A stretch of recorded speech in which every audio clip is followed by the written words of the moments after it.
Alright guys, welcome back, and in this video I'm going to be talking to you guys about these lines at the very top of your program, and they're technically called preprocessor directives.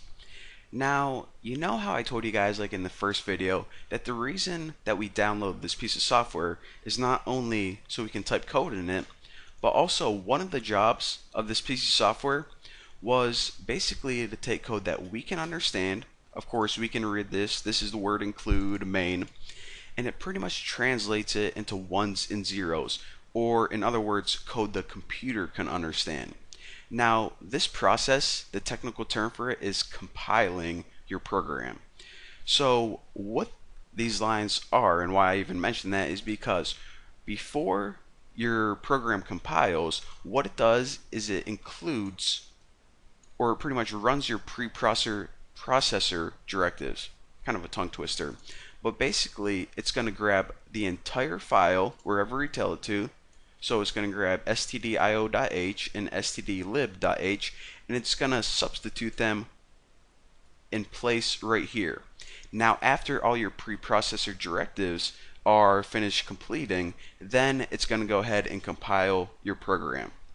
And also, like this one right here, this stdio stands for standard input output, and that's what allows us to use that printf because it outputs stuff on the screen. So again, what this include does is basically include another file with, well, whatever we want to put in it, and I'll actually show you guys how to make your own file in just a second. Now, another preprocessor directive you can use other than include is actually one called define. And I'll show you guys how to use that right now. Pretty much type in the, I call it hashtag because I'm stupid Twitter now, but the pound sign, hit define, and what a constant is basically, it's kind of like a variable, but its value can never change. So whenever you have a variable like tuna, you can set it equal to 21, and then later on you can set it equal to 32. Well, with a constant, you can't change its value. You set it once in your program, and it stays that way forever.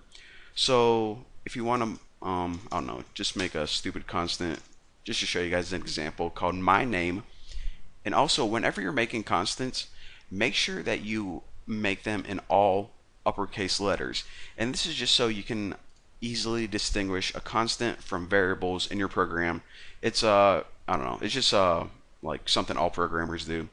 So of course, type the name, whatever you want to name your constant, and then after it, its value. So I'll just say my name is Tuna McButter. And another thing I want to point out is that you don't need a semicolon at the end of any preprocessor directive.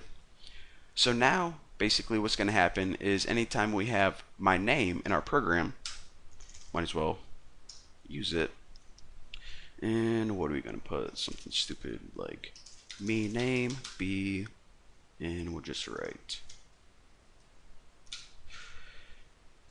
my name right there. So basically, what this preprocessor directive is going to do is it's going to search your program right here, and it's going to look for any instances of the word my name and replace them with the string Tuna McButter. So now, if we run this, it says me name be Tuna McButter, and of course, it did all of that before your program started compiling. So now, let me go ahead and actually show you guys how to use these in a useful kind of way. So clear this out and clear this out as well. And I want to show you guys how to include your own custom made header, and we'll actually use one of those constants because why the heck not? So the first thing we need to do if we want to include another file is, well, create a new file. So if you go to file, new, empty file, and it says do you want to add it? Yes. And now you pretty much just give it a name. I'm going to name mine Bucky's info, and you also want to put .h. It's just a header file, and it's just I'll explain to you guys about the different types of files later on, but whenever we're including this, give it a .h extension. It means something special to see. So hit save, and then it says okay, pretty much, do you want to add it? Yep. And another thing I want to mention is that whenever we named it .h, what it means to see is a header file. So it creates a new folder called headers, and it organizes pretty much all your header files for you by default, which is pretty sweet. So now we have two files in our program. This first one, of course, is the one main.c, the main one we've been working on the whole time. And we also have this new bucky's.info, or excuse me, bucky'sinfo.h. Now, also take note of these other header files we include were also .h. So, in case you didn't notice that. Now, in this one, remember, what's going to happen is any code that's in here is pretty much going to be copied and substituted right whenever we write our preprocessor directive. So we can write something like, let's just go ahead and define a couple constants. So define my name, and I'll put my real name this time. No more of that tuna McButter or whatever the heck his name is. And I'll just go ahead and define age 28. So now, and we actually don't need to save these because whenever we build and run, it automatically saves all your files for you. So pretty cool. You can do it the lazy way. So now we have a little bit of code in this bucky'sinfo.h, and let's go ahead and include it in our main program. So copy this, do it the lazy way, and also delete your entire stdlib piece of code right now. And as you can see, this header and this header are brought in using the brackets. And whenever you use brackets, it pretty much means search the default place where headers are. But we can use double quotes, and double quotes means search in the same directory or the same folder is our code, and it's just a little bit faster way to bring it in. Don't really worry about it right now. And of course, type the name of your file.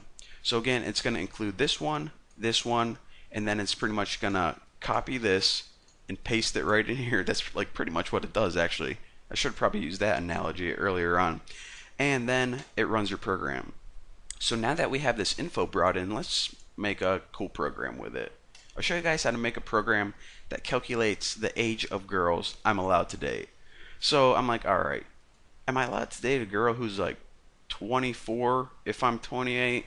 Well, I don't know. What about a girl who's 17? Probably not. So the formula for it is this. Go ahead and make a variable called int girls age. And the formula for this is actually, and I'm going to do some math, and I know I didn't talk to you about the mathematical operators of C yet, but you guys will understand this. You take the age, and this is my age, which is 28, and you divide it by 2. Of course, to divide is just /, and I'll talk, like I said, talk about that later on. So now, of course, this is 14 for me, and you take that and add 7, and that's the age of girls anyone is allowed to date. So go ahead and think of your age right now, divide it by 2, and add 7.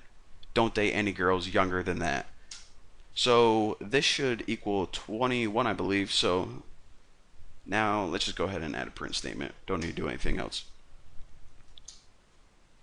So I'll just put something like S, which would be my name, like Bucky Roberts, can date girls who are actually girls, do this, percenti or older.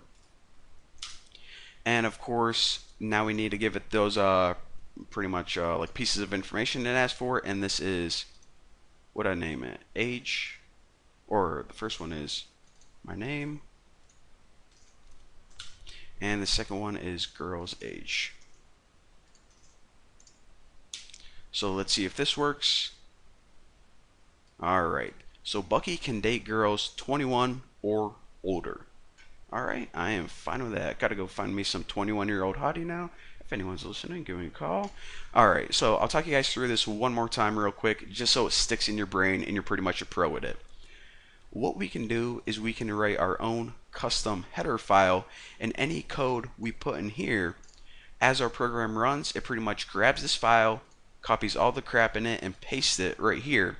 And then your program compiles. In our program, what we did is we took my age, divided it by 2, and add 7 to that value, and it gave us the girl's age that you're allowed to date, and I got 21, so I'm going to pause this video, go find some 21-year-old hottie, and I'll see you later.